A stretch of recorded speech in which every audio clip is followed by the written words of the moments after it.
nos gustaría que Miguel Ángel pudiera hacernos una breve presentación de qué es Incuna, cuál es su aplicación y sobre todo las actuaciones de recuperación y difusión de patrimonio que llevan a cabo. Cuando quieras, Miguel Ángel. Gracias, por supuesto, ¿no?, al Fondo Histórico de Endesa, a todos vosotros, por invitarnos, ¿no?, a participar en este webinario, poder dar a conocer no solo lo que es Incuna, Industria, Agricultura, Naturaleza, como entidad asociativa, ¿no?, hoy de utilidad pública, pero que surge en el año 1999 en Asturias a partir de diferentes personas que proveníamos del campo o del mundo empresarial. Yo trabajaba como director de patrimonio en la empresa UNOSA. Otros trabajaban en Arcelor, en lo que hoy es Arcelor, en empresas públicas o empresas privadas. Otras personas provenían del mundo universitario, académico o profesional. Otras eran estudiantes, interesados, ciudadanos, antiguos trabajadores, jubilados o en activo de esa actividad con tanta tradición en una comunidad como es Asturias. Desde el principio surge con una vocación no solo local, sino con la ambición de ser un proyecto global, de compartir experiencias, iniciativas,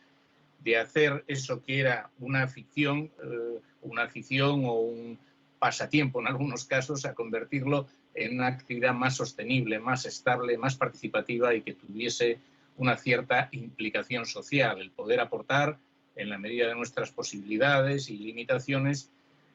aplicaciones prácticas al territorio de lo que es el patrimonio de la industrialización. En ese sentido, entendido como testigo o como testimonio de lo que es la memoria del trabajo y del lugar que ocupaba en aquellos años, ¿no?, finales de los 90, pero ya desde los años 80 estábamos trabajando en ello, ocupaba un papel fundamental en nuestras vidas y en nuestras historias. Y a partir de la participación en diferentes congresos, en diferentes iniciativas a escala internacional, yo desde el año 80 prácticamente, es decir, 40 años se pueden cumplir ahora, ya asistía a reuniones internacionales en el Iron Bridge o en el Pas de Calais en Francia o posteriormente en Bochum en Alemania, donde en el año 87 se celebró un importante evento en relación con el patrimonio minero a nivel internacional. En aquel momento no existía lo que hoy conocemos en el Ruhr, en Zollverein o en toda esa conurbación de Eschel, Düsseldorf, Bochum, lo que hoy son grandes emprendimientos que sirven de referencia de literatura y de bibliografía para muchas cosas que hacemos a nivel local. Es decir, eran casos complejos en los cuales se planteaba qué hacer y en qué línea actuar. Y en ese sentido, desde un punto de vista muy particular, como era mi caso, que tuve la fortuna, trabajaba en el Instituto Nacional de Industria y me habían enviado sobre todo a ver qué se hacía con estas cosas en un momento de transición en el cual pues, lo viejo no acababa de morir y lo nuevo no acababa de nacer. Y lo viejo para muchos eran los 150 últimos años de nuestra historia, la minería, la siderurgia, la construcción naval, parte del patrimonio agroalimentario, el textil, otras muchas actividades que habían cumplido un ciclo vital en relación con las fuerzas productivas y las relaciones de producción, pero que a la luz de lo que se llamaba reconversiones industriales, eufemismo para evidenciar el cierre ya definitivo de muchas de esas actividades que se convertían en historia. Pues esta situación, que en algunos casos afectaba de forma vital y concreta y en otros más con un interés de estudio, de investigación, de prospectiva, nos lleva a conectar con los amigos y colegas ingleses y alemanes y de otros lugares, pero fundamentalmente en Inglaterra a partir de la Asociación de Arqueología Industrial Inglesa, que ya desde hace muchos años planteaban lo que entonces se denominaba arqueología industrial. Arqueología industrial que, como método de trabajo interdisciplinar, de estudio, a partir de la arqueología, de la evidencia, de y de la metodología de la arqueología clásica, irrumpía en el campo de la industrialización, de esos testimonios de la industrialización que prácticamente y cada día anunciaban de que algo que había ocupado un papel central en Europa y en el mundo, pues ya no volvería a plantearse de la misma manera. Esa metodología de estudio, años más tarde, derivó en lo que hoy conocemos como patrimonio industrial, pero son dos cosas distintas. Simplificando, la arqueología industrial es toda esta metodología de trabajo, de investigación y de estudio a partir de evidencias concretas y empíricas que nos lleva a plantear lo primero la datación, el registro, los inventarios cualitativos y cuantitativos de todos los sectores productivos a partir de lo que vemos, de lo que queda, de ese algo que queda del todo que pasa, como decía María Zambrano, y el patrimonio industrial es la expresión cultural de aquello. Hoy en día hablamos de patrimonio industrial como esos testigos, testimonios de la industrialización en los cuales la filosofía de Incuna era no solo luchar por la conservación, por la preservación, por la pervivencia, sino sobre todo dar un futuro a nuestro pasado, una segunda vida, el tratar de aplicaciones concretas de cómo la conservación preventiva, en algunos casos más significativos, se puede derivar en aplicar los recursos económicos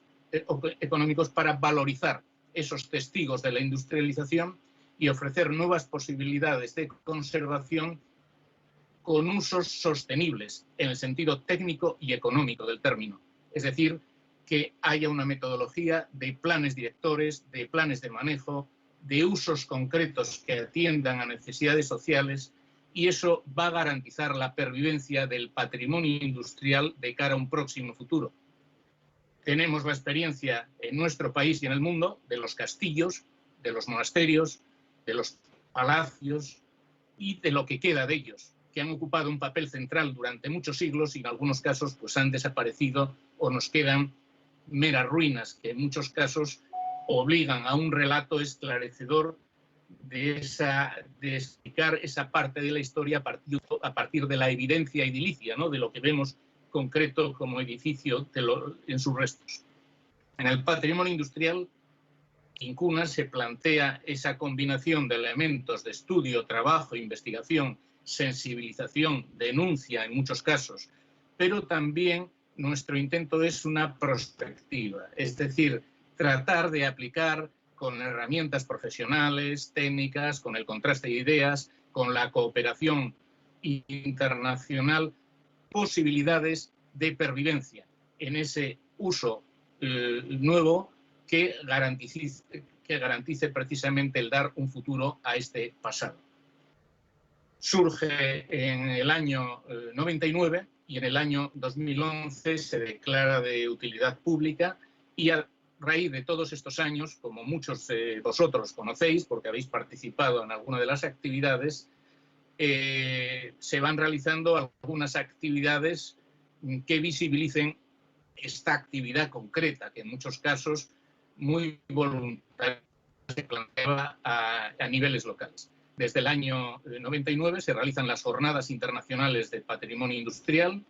que este año cumplen su 22 edición, ininterrumpida desde aquella fecha, y que empezó de modo muy voluntarista, de hecho, con el apoyo imprescindible, ¿no?, desde Cataluña, del Museo de la Ciencia y la Técnica de Cataluña, con el apoyo también decisivo de los colegas vascos, que ya desde principios de los 80 planteaban junto a los amigos catalanes la creación de museos de referencia de la industrialización del país a partir de diferentes metodologías y aplicaciones, pero sobre todo una que siempre tuvimos como referencia, que es la consideración sistémica de un sistema. Es decir, el patrimonio industrial necesita de un relato y se explica únicamente desde una visión global, desde el conocimiento de la geografía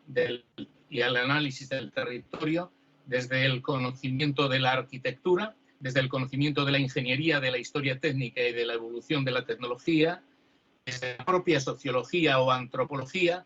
y, obviamente, hablamos de patrimonio y el principal patrimonio no son las piedras, son las personas. Por lo tanto, la historia social,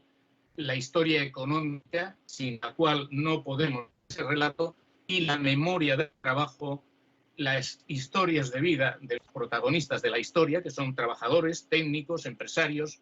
que se agrupan colectivamente, que crean sus mecanismos de defensa de sus intereses y que en realidad explican lo que hoy es nuestra vida actual. Incuna es una asociación que está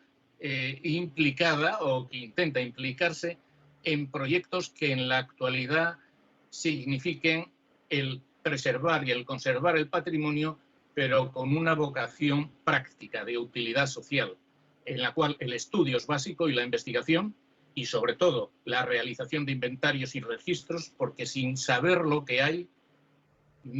no podemos decidir dónde utilizamos los recursos económicos cada vez más escasos en esos fines alternativos, que es la definición de la ciencia económica, que es la ciencia de la elección, y eso es lo que nos lleva en muchos casos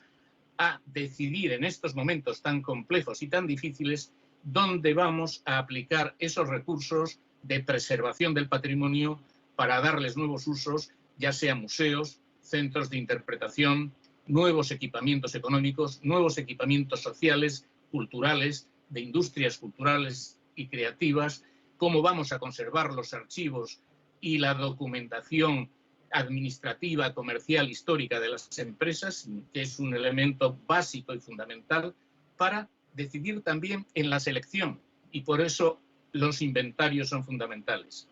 Los inventarios se realizan con una metodología cuyo resultado final son fichas, pero fichas donde provienen de diferentes especialistas que dan sus valoraciones en lo que Riad ya en 1905 hablaba como los criterios de valoración del patrimonio que aplicamos a la industria, en este caso, criterios históricos, simbólicos, culturales, de implicación y de importancia en la vida local, su agrupación en conjunto, su consideración como elementos aislados, como conjuntos, como paisajes industriales, su implicación en lo que llamamos redes lineales históricas, en esos ejes de comunicación que conectan el patrimonio de los centros de consumo, de materias primas con los centros de producción y con los centros de consumo, y por último también la importancia fundamental del patrimonio inmaterial e intangible de la industria, y esos 5 elementos básicos aplicados a los inventarios nos pueden dar posibilidades de elección más rigurosa y más cierta para ese conjunto de elementos de la revolución industrial en esta fase de transición, de mutación histórica, con una consideración especial, que en este momento, en nuestra opinión, hay 3 factores clave que nos ha puesto de manifiesto esta pandemia del COVID-19, que es uno de los elementos que vamos a reflexionar en estas 22 jornadas de Incuna. En primer lugar, es la importancia de lo público. Sin el papel del Estado en sus diferentes consideraciones y administraciones, es muy difícil, por no decir imposible, el plantear mecanismos efectivos de conservación y preservación rigurosa del patrimonio de cara a nuevos usos y a nuevas posibilidades de futuro. En segundo aspecto es la importancia cada vez más de lo social. En un mundo más desigual, donde crecen las desigualdades entre la riqueza de las personas, donde crecen las desigualdades de regiones y de países con respecto a otros, y donde crecen las desigualdades del propio acceso digital, del propio acceso a estas herramientas tecnológicas fundamentales que nos posibilitan la conservación y la preservación del patrimonio. Y, por último, la importancia fundamental del cambio climático, de la consideración que vivimos en un proceso de transición ecológica y energética que motiva que la destrucción del patrimonio acumulado de la revolución industrial sea en estos días cada vez más acelerado. Vivimos el cierre de la minería del carbón por consideraciones ambientales y económicas en muchos casos, pero fundamentalmente ambientales, el cierre de las centrales térmicas de producción de electricidad, y en este proceso está quedando gran parte del patrimonio pendiente de uso. Y de todos estos temas que he comentado brevemente y de algunos más, es de lo que hablamos en las 22 Jornadas Internacionales de Patrimonio Industrial que se celebran la semana que viene, del 23 al 26 de septiembre, con un formato novedoso, híbrido, que llamamos. Una parte presencial, atendiendo a las normas sanitarias del COVID-19, con los aforos limitados, con nuestras mascarillas, con nuestros gel y limpieza de manos, con nuestra reserva de asientos,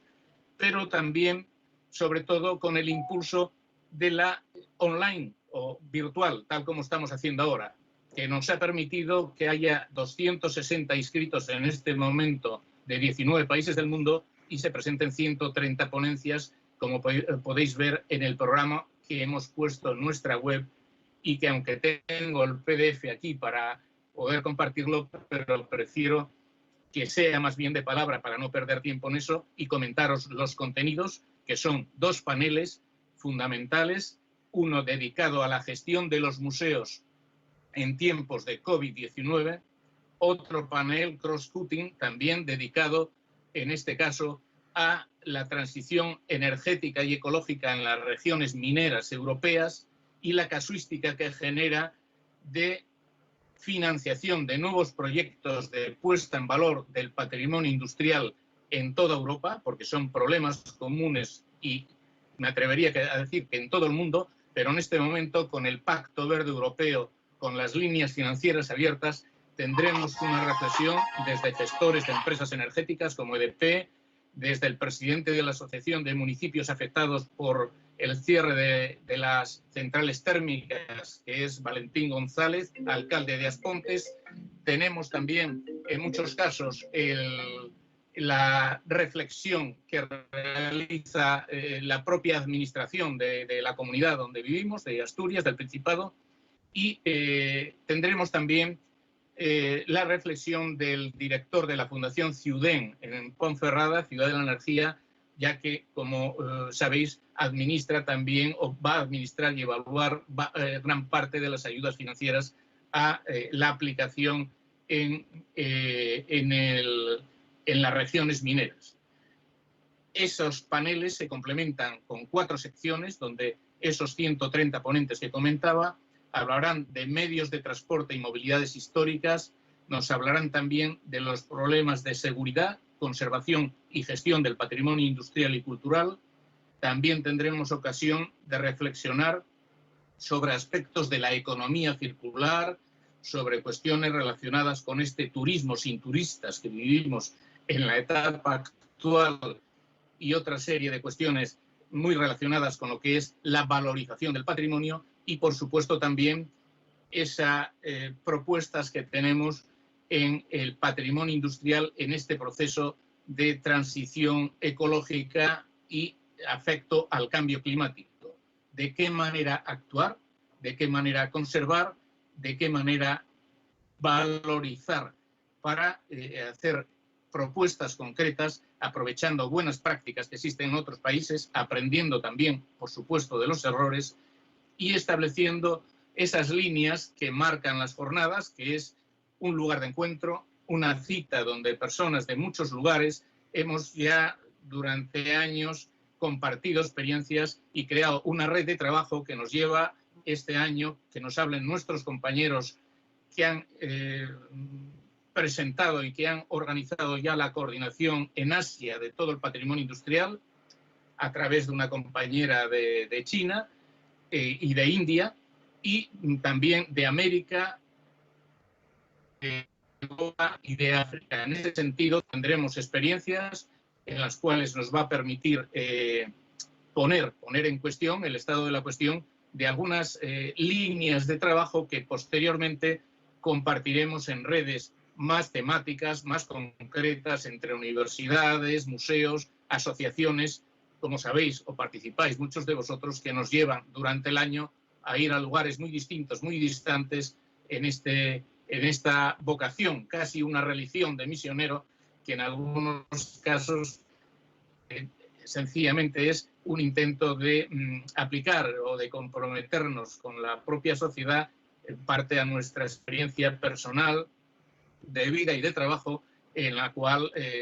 digamos, en la medida de esta pequeña posibilidad puede contribuir a buscar ese futuro a nuestro pasado, a hacer cosas, a demostrar que otro mundo es posible y a demostrar también en la práctica que el conservar objetos de grandes dimensiones, de una complejidad donde el hierro, la madera, la piedra, el vidrio, factores frágiles, vulnerables, como todo el patrimonio industrial, permiten también el desarrollo de un campo industrial donde profesionales, pequeñas y medianas empresas o grandes empresas están aplicando mecanismos de innovación. Y en este sentido, un tercer aspecto de valoración, tal como nos comentaban los organizadores de webinario, Antonio, Vanessa, es esas herramientas tecnológicas que podemos utilizar hoy en la gestión, en la difusión y en la conservación del patrimonio. Experiencias realmente interesantes que no sirven solo para la difusión por aplicaciones telefónicas, por elementos de plataformas digitales para conectar y compartir, sino sobre todo en el campo de la industria, a partir del desarrollo de los drones, de las 3 dimensiones, de los BIM o como elementos de gestión, de la aplicación también de los elementos anti-corrosión o de conservación efectivos para estos materiales tan vulnerables que consiste el patrimonio, y también para, en algunos casos, recuperar los procesos industriales, no solo los viejos oficios, sino también para restaurar y rehabilitar viejas máquinas, esos viejos cacharros que en definitiva nos sirven de elemento fundamental para aprender de cara al futuro. Y con esta introducción creo que por mi parte dejo la palabra a que o bien mi colega Benigno Gómez o bien los propios moderadores podáis indicar cómo continúo, si continúo. Muchas gracias, Miguel Ángel. Muchísimas gracias por esta interesantísima contextualización, tanto de Incuna como incluso de la diferencia entre arqueología industrial y patrimonio industrial, ¿no? Has avanzado unos temas que son muy interesantes, como la memoria del trabajo y la memoria del lugar. Has avanzado una diferencia incluso en el matiz, en la nomenclatura entre lo viejo y lo nuevo. Has hablado de reconversiones industriales, de dar un futuro a nuestro pasado, ¿no? De la necesidad de un relato para difundir todo este patrimonio. Y en este sentido es cuando me gustaría iniciar la segunda parte de nuestra sesión en formato de coloquio, en el que por favor te pedimos, por supuesto, que te mantengas con nosotros porque queremos continuar escuchando tu opinión, y en la que, como bien has avanzado, nos gustaría que pudiera unirse también el señor Benigno Gómez López. Para hacer una breve introducción, Benigno es arquitecto por la ETS de Arquitectura de Valladolid en la especialidad de edificación. Ha sido el tercer premio en el concurso de ideas para la reforma, mejora urbana y urbanización de la Plaza Mayor de la Hispanidad de Medina del Campo. Ha sido también segundo premio en el concurso de imágenes de arquitectura organizado por la Asociación EVE, entre muchas otras características. Y también desde el año 2001 es parte fundadora de Proyecta, un proyecto profesional dirigido a integrar el trabajo de una red de colaboradores de diferentes disciplinas, relacionadas todas ellas, por supuesto, con la arquitectura y con el urbanismo. Buenos días, Benigno. Hola, buenos días a todos. ¿Qué tal? Buenos días. El objetivo de esta segunda parte de la sesión es básicamente conocer vuestra opinión sobre algunos temas que ya nos ha avanzado Miguel Ángel Álvarez, y lo cierto es que nos gustaría dividir si os parece bien, esta sesión en 3 grandes bloques que iremos desgranando a medida que nos vayáis dando vuestra opinión sobre estos aspectos. El primero, y pese a que pueda resultar muy obvio, es, en vuestra opinión, ¿cuál es la valorización que hacemos del patrimonio industrial? Es decir, ¿por qué es tan importante? ¿Por qué ha sido tan importante? ¿Y por qué será tan importante para nuestras sociedades mantener, recuperar, difundir este patrimonio industrial? Empiezo yo, si queréis. Gracias. Sí, a ver, es muy difícil completar el discurso, ya lo veis, de Miguel Ángel, que está muy elaborado desde hace ya muchos años. Nosotros, si podemos aportar algo aquí, humildemente, es un punto de vista desde desde la arquitectura, que debe ser necesariamente proyectivo y prospectivo, es decir, complementario en buena medida y a una labor fundamental como es la de la documentación que se hace que hacéis, por ejemplo, vosotros, entre otros agentes, y que es un lujo además disponer de ella y más desde la empresa privada, y avanzar sobre ella precisamente en el concepto o en la valorización del patrimonio. ¿Por qué es importante la valorización o por qué estamos hablando del patrimonio industrial y no estamos hablando de otros patrimonios? Bueno, además de por quien convoca esta mesa, nuestro punto de vista, en mi equipo, que somos profesionales de orígenes distintos y, como digo, complementarios de la historia, la geografía, o la economía, incluso la arqueología, ningún otro patrimonio está tan próximo a nosotros en nuestra historia, incluso en nuestra historia personal. Y nosotros que hablamos desde Asturias, tenemos una vinculación muy fuerte con la minería, con la siderurgia, con actividades productivas que siguen vivas y que, por tanto, forman parte, como digo, de nuestra vida personal. En ese aspecto, el patrimonio industrial o su valorización se enfrenta a tensiones a las que no se enfrenta otros tipos de patrimonio en las clasificaciones que hacemos, sea clásicas, incluso cuando diferenciamos el patrimonio arquitectónico del patrimonio industrial, o menos el etnográfico, que está más próximo, pero cuando nos enfrentamos al patrimonio religioso, es decir, en las clasificaciones que hacemos habitualmente hay otros elementos que, por su conceptualización ya como monumentos, en un sentido igualmente clásico, más lejanos en el tiempo, los vemos con una distancia que nos permite tener ya unos discursos, unos relatos muy construidos sobre ellos. El patrimonio industrial requiere, a partir de como bien ha dicho Miguel Ángel, esa diferenciación entre la arqueología, que es la parte del diagnóstico, del análisis, de lo concreto, de lo que nos encontramos, de lo que vemos, requiere tomar una cierta distancia. Porque el peso de la parte intangible es quizá mucho mayor, precisamente porque los actores y los protagonistas de esos espacios y de las vivencias que han tenido lugar allí y muchas veces están vivos, son nuestros antepasados próximos, y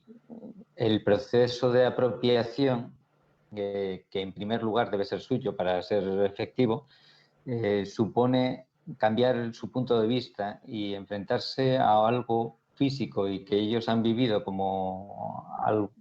parte de su medio de vida y productivo, de sus vidas y de las de la sociedad en las que viven, a verlo como elementos con un valor cultural. Y ahí es donde tenemos una responsabilidad, yo creo que todos, en orientar ese cambio de paradigma o ese cambio de punto de vista simplemente, ¿no? Porque la otra parte en la que yo puedo estar implicado en mi vida profesional, que es la metodología de intervención, ahí sí que ya no es muy diferente de otros elementos, conjuntos o ámbitos a los que nos enfrentamos, como no sea la escala de los espacios que podemos estar enfrentando en su proyección a futuro. Pero eso yo creo que podría ser parte casi del segundo bloque o del tercero que nos habéis planteado. Muchísimas gracias, Benigno. No sé si en este sentido tenías alguna aportación que añadir, Miguel Ángel. Bueno, con respecto a la valoración de por qué valoramos el patrimonio industrial, que digamos es una pregunta muy oportuna, ¿no? Porque se lo hace mucha gente que lo considera una ruina, algo que ya pasó, nos dedicamos a otra cosa y en las diferentes sociedades incluso tiene tratamiento distinto eso, ¿no? Si vamos, por ejemplo, a la cultura china, el hablar de patrimonio y de patrimonio industrial hasta una etapa muy reciente no lo entendían, porque la historia va por ciclos, lo que pasó, viene otra civilización, vienen otros testimonios, produce otro patrimonio y lo anterior queda arrinconado. Y solo en casos especiales, como por ejemplo en la Gran Muralla, por circunstancias que tampoco hay motivo aquí de comentar, no les preocupaba. Pero sin embargo surge en los últimos tiempos el fenómeno del turismo o de la valorización, es decir, que puede generar retornos la conservación del patrimonio, porque es un elemento que distingue a unos pueblos de otros, a una localidad de otra vecina, a una comunidad o a un país de otro, porque tuvieron experiencias industrializadoras y vivenciales diferentes y provocó comunidades y asentamientos humanos con una cultura distinta. Es una ventaja comparativa en tiempos muy difíciles. Y cuando viene la reconversión o la eliminación de esa actividad en la nueva revolución industrial, quedan arrinconadas las viejas regiones de antigua industrialización. ¿Y qué tienen? Que tienen, aparte de recordar sus historias, tienen un know-how, un saber hacer en el territorio. Y esos elementos que a veces erigen en forma de chimeneas, de castilletes de minas, de grandes complejos siderúrgicos, pues son hitos e iconos de ese territorio que no tienen otros. Entonces, esa valorización en forma de un turismo de experiencias, de un turismo industrial distinto como segmento del turismo cultural, cuando ya está masificado y saturado el turismo de sol y playa, se convierte en una gran oportunidad que en este momento genera que haya unos itinerarios europeos del patrimonio industrial, el ERI, que mueven 10 millones de personas en Europa a través de cosas que antes estaban penalizadas, porque el patrimonio industrial en su última etapa significaba un gravamen o una penalización no solo para los propietarios, que ya no les servía de nada, sino para el territorio, porque había generado contaminación, externalidades, esos terrils o escombreras que quedan ahí y que no se sabía qué hacer. Pero es una seña de identidad, es un testimonio y un elemento de autoestima, y por lo tanto la valorización se produce desde las propias comunidades locales porque tienen algo que no tienen otros. Entonces, ¿cómo lo ponemos, digamos, en una situación que atraiga el interés? Y mientras en otras épocas los palacios, patrimonio de la nobleza, los castillos, el patrimonio militar, los monasterios, el patrimonio religioso, el Partenón, nadie discute que es o las pirámides de Egipto, que eso es patrimonio, el Coliseo en Roma. Sin embargo, en los 200 últimos años, en especial en los 150 últimos años, el patrimonio más evidente de nuestras sociedades en las que vivimos, que son sociedades industriales, es eso que erige, que vemos ahí, el patrimonio de la industrialización, lo que nos permite divulgar y dar a conocer la historia de nuestros abuelos, de nuestros padres, la nuestra incluso en algún caso, y que en muchos casos debemos tomar decisiones administrativas, políticas, sociales, culturales, para preservar y trasladarlo a generaciones futuras, porque son señas y elementos de pertenencia social. Tal como dice Benigno, hay un elemento que no hablamos, pero que consideramos nosotros fundamental, que es lo que se llama apropiación social. Todos estos discursos y relatos que estamos aquí dando, no vale de nada si la persona que ve al lado una antigua ruina industrial no lo considera como propio. El elemento patrimonial y la valorización están íntimamente relacionados con la valoración social, es decir, con que las personas consideren que eso es algo suyo, de su historia, de ese lugar propio. Si vamos a la Torre de las Aguas, ahí en Barcelona, pues vemos un elemento que logra explicar, o una parte, los restos que quedan de la maquinista terrestre marítima o Can Ricard, por decirlo, de lugares donde podáis, o en Tarrasa, todos esos emporios industriales que permanecen, pero que relatan y ejemplifican lo que ha sido la vida y la historia de esos lugares y de las personas que allí viven. Ese es el valor fundamental. Si no hay una apropiación social del mismo, de nada vale que se metan millones de euros en conservar algo, porque al cabo de unos años, como hemos visto en algunos lugares, si no se tiene un plan director de usos, de gestión, de saber qué es lo que se va a hacer ahí, con su sostenibilidad económica, que necesita profesionales, que necesita contratar y formar personas para ello, para hacer actividades, para dinamizar,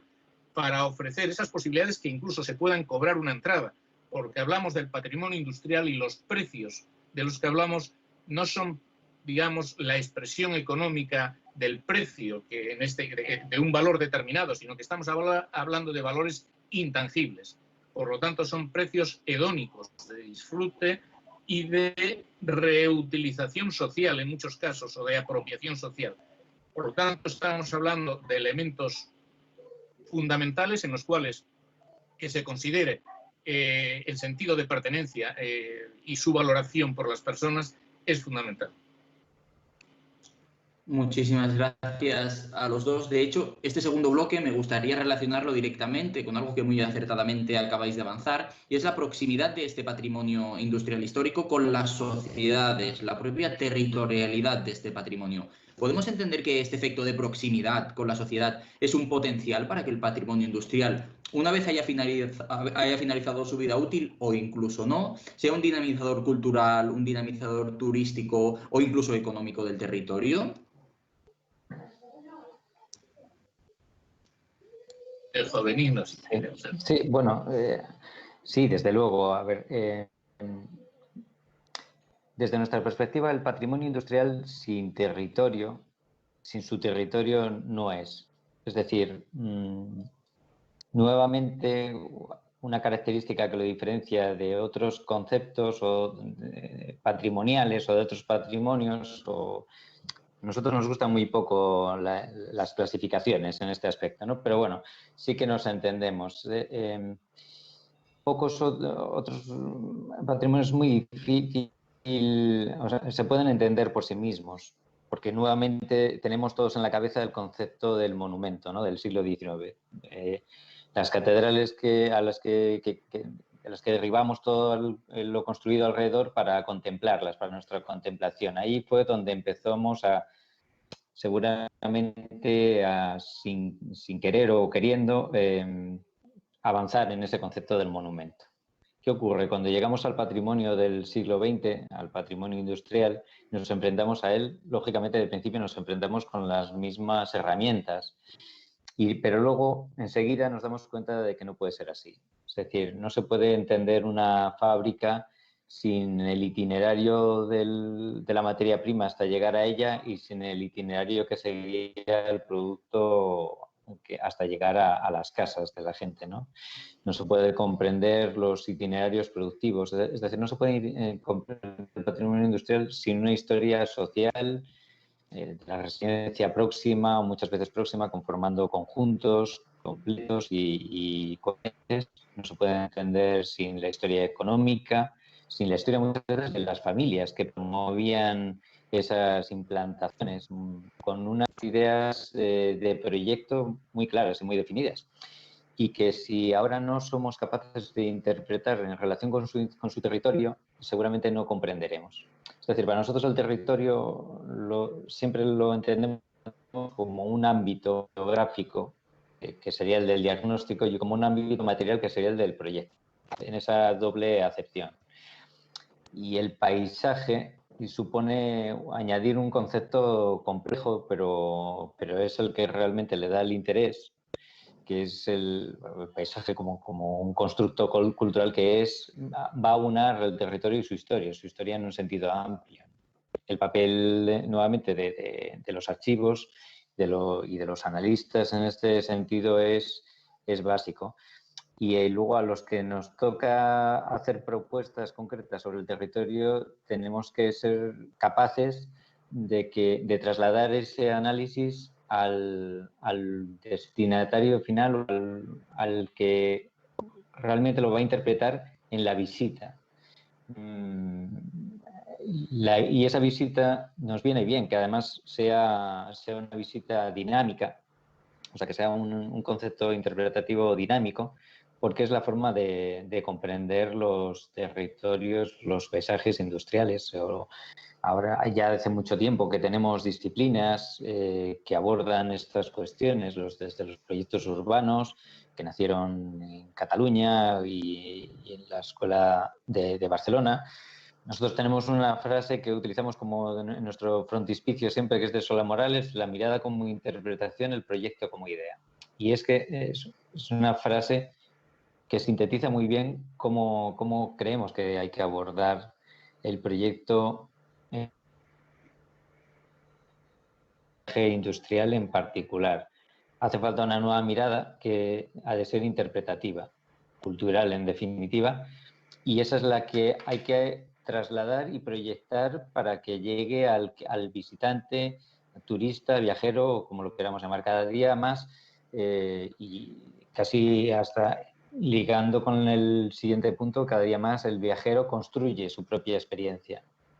Y esa construcción se debe apoyar probablemente en muy pocos elementos, porque la escala de las piezas que vamos a interpretar y la limitación de los recursos que hay para su interpretación supone que su abordaje no puede ser,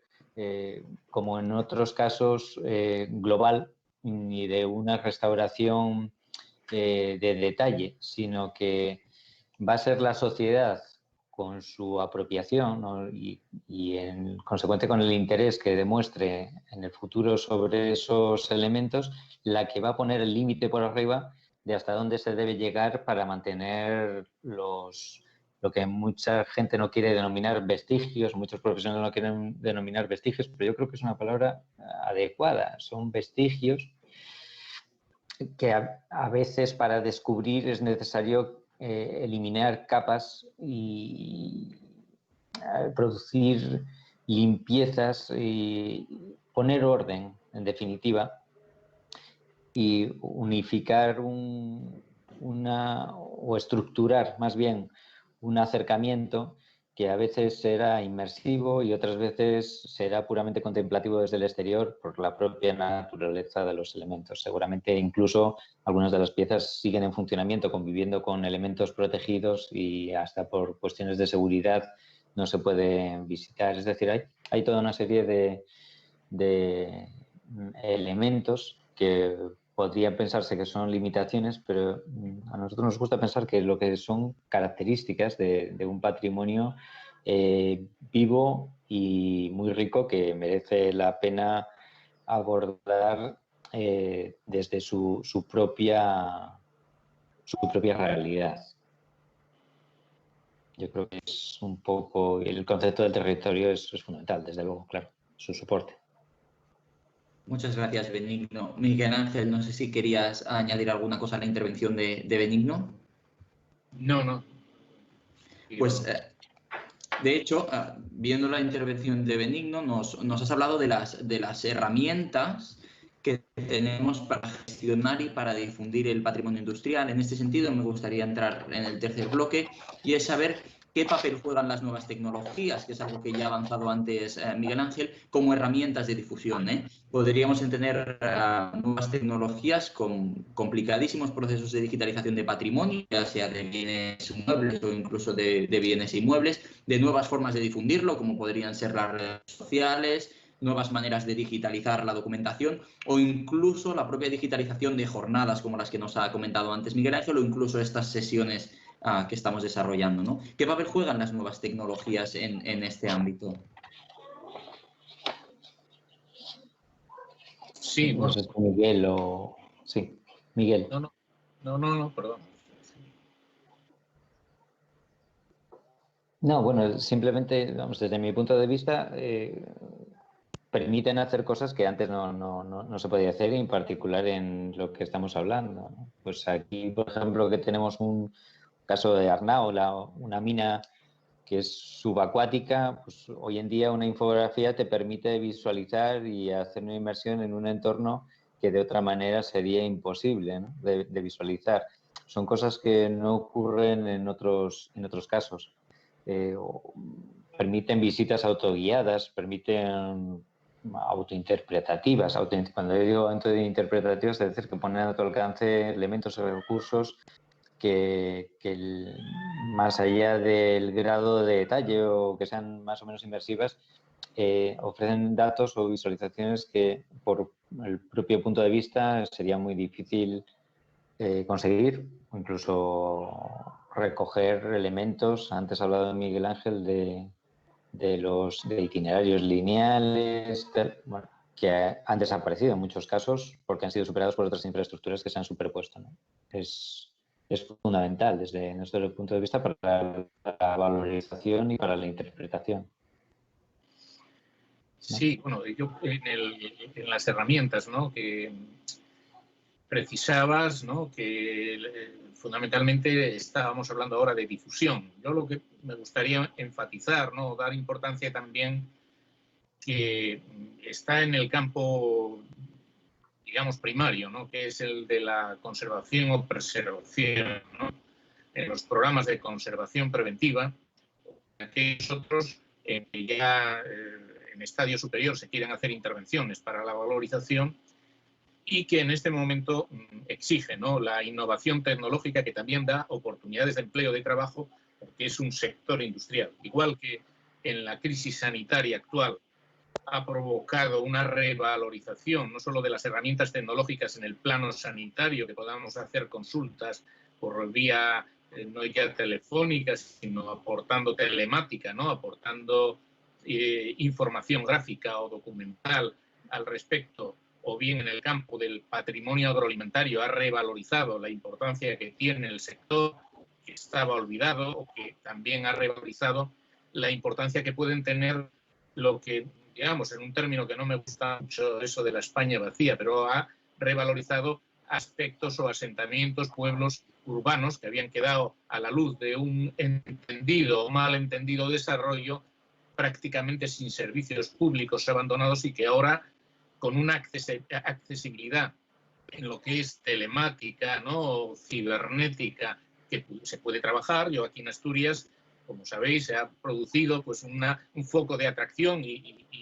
esta semana pasada he visto a una periodista de uno de los periódicos más famosos del mundo, inglés, de Londres, que está trabajando en un pueblo antiguo minero, donde pueblos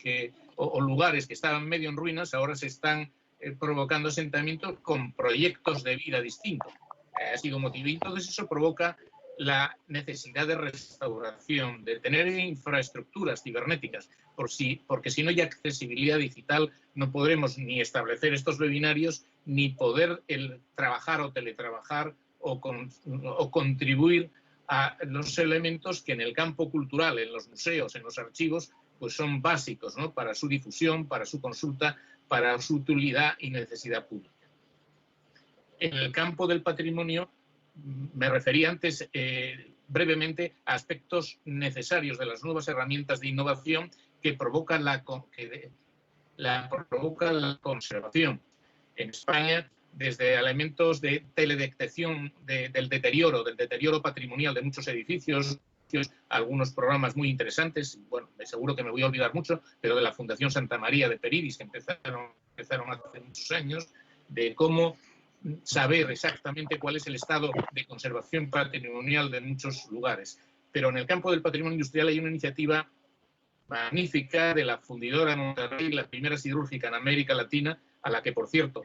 os invitamos a participar en las jornadas que vienen, que hacemos también un festival de cine, donde utilizamos una herramienta tecnológica, igual que la hemos utilizado en de fotografía con el concurso de...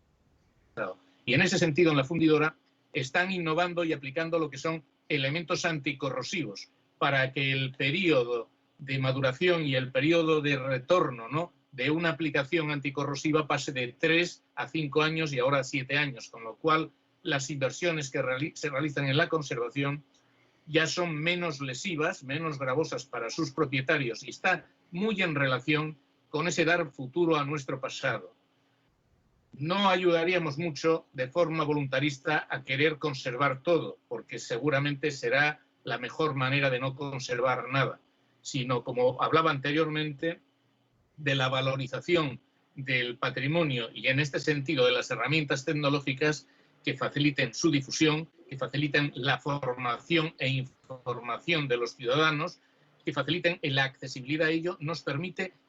en paralelo desarrollar verdaderos campos innovadores de la industria que no solo van a servir para el patrimonio, sino van a servir para todos otros sectores industriales. El campo de la minería, por ejemplo, que es realmente importante y donde, con la apariencia de una geometría subterránea que no exige nada más que trabajo duro, se olvidan de que la innovación tecnológica y el desarrollo tecnológico en los últimos años ha sido verdaderamente muy importante, en el cual no solo para la explotación, sino en el campo de esos elementos difusores museísticos del patrimonio industrial, campos realmente muy innovadores. Con lo cual, no solo